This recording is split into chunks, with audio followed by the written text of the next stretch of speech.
Hey, you. I've got that peach energy going on today. Too much caffeine. Right then, team.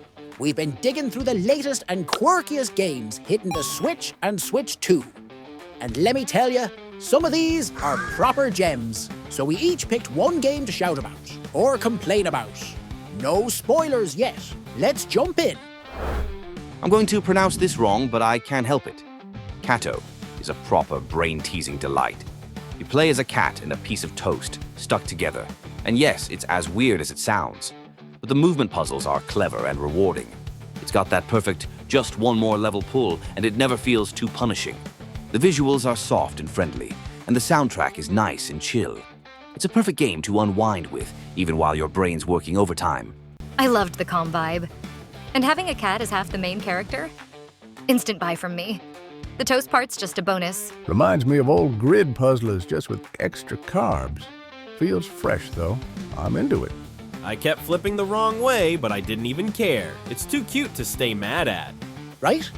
Like, it's dumb on paper, but it totally works. Great pick, Foxy. This one feels like a time machine. It's got that Game Boy Color vibe from back in the day, but polished up nicely for Switch 2. Stranded, hungry, and figuring things out on your own. No hand-holding, just solid survival mechanics. Crafting's intuitive, exploration's rewarding, and the art keeps the retro soul without being dated.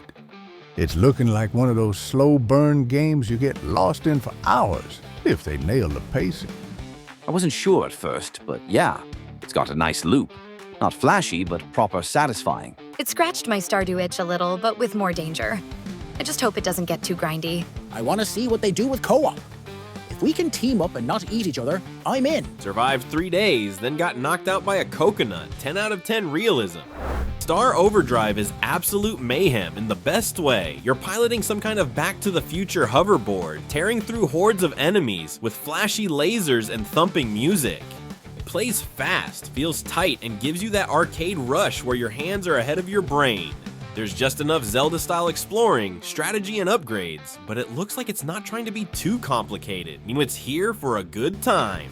And trust me, it feels amazing when you clear an area without a scratch and zoom off for the next challenge. It's chaos, but good chaos. Very old-school arcade in spirit, just faster and shinier. I lasted about 45 seconds ago before dying, but the neon visuals and audio are kinda addictive. Reminds me of the feel I got playing 1080 or SSX snowboarding, but with more buttons and less mercy. Great for blasting off steam. Also great for realizing I have slow reflexes now. Split Fiction is all about choices. Big, emotional, story-defining choices, dressed up in gorgeous next-gen visuals. But most of all, we're glad they made the choice to bring this to Switch 2. Each chapter drops you into these moral dilemmas where there's no clean right path, and that keeps you on edge. It's episodic too, which I love. Makes it easier to digest without needing a 10-hour binge. Definitely one for the narrative fans. It's like being the lead in your own moody comic. I kept second-guessing every choice. Pretty sure I got the bad ending on Chapter 1. It's surprisingly immersive. Like I didn't expect to care that much. But yeah, good writing. Visual novel-style games aren't my usual cup, but this one had weight. Proper grown-up storytelling. Give me a branching story where I can regret everything? Yes, please. That's real-life sim, right there. Rune Factory's always been about that mix. Farming and fantasy, monsters and romance. But Guardians of Azuma feels like it's leveling up. The world looks bigger, more alive, and the beast companions? Massive. I love that. The Switch 2's extra horsepower makes it look smooth, with battles that are more dynamic than ever. It's still cozy at its core, but now with more teeth. And I'm absolutely here for that balance. Yeah, this hit that sweet spot. I like a bit of swordplay after watering my crops. I've already named my wolf mount. He's called Biscuit, and he is my child now. Bit anime for my taste, but I can't argue with the systems. Everything feels polished. I accidentally romanced someone by gifting them cheese. 10 out of 10. Game of the year. No, really. Cheese romance is my thing. We had to include this one. It's not new. It is fun. But really, we've just included it because we love saying the name. Go, go, PogoGirl. It's a bouncy, pixel-perfect platformer that knows exactly what it is. Energetic, colourful, and just the right amount of silly. You pogo everywhere, collect gems, and bop baddies. Simple. glorious. It's retro done right, and I couldn't stop grinning while playing it. Go PogoGirl. Okay, maybe don't shout it. I still love that name though. Ridiculous name, surprisingly addictive game.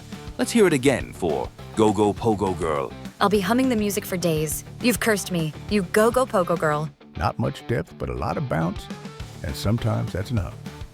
One last time, go Pogo Girl. That's our roundup for now. Whether you're into tactical toast, emotional drama, or just flipping around on a pogo stick, there's plenty out there right now, even if we have to wait for the Switch 2 launch for some of them. Weird mix, but that's what makes it fun. Never know what the Switch library is gonna throw at us next. I just want more games with cats, choices, or chaos. Or all three. We need a game where you romance toast while gliding on a hoverboard. Just saying.